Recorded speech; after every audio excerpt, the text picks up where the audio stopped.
an ayah that we all are familiar with, La ikraha fi ddin.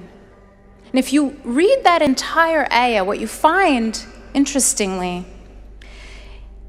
is the idea that, La ikraha fi ddin, there is no compulsion in religion because truth is made clear from falsehood. So anyone who leaves falsehood and is holding on the only trustworthy handhold of Allah is the one that is rightly guided.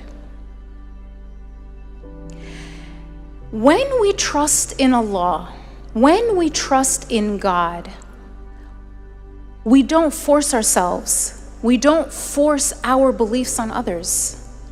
Freedom of conscience is enshrined in our scripture.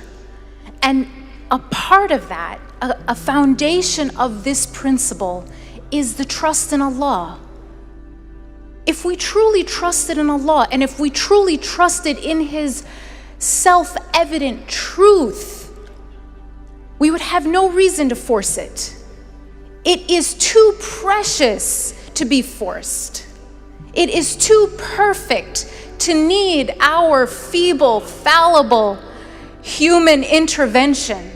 It can stand on its own. It does not need us. We need it. So trust in God gives people freedom. It gives people freedom of conscience. It gives people the freedom to choose. Because it gives us the confidence in what we believe. Because forcing things on others is from a place of weakness, not from a place of strength.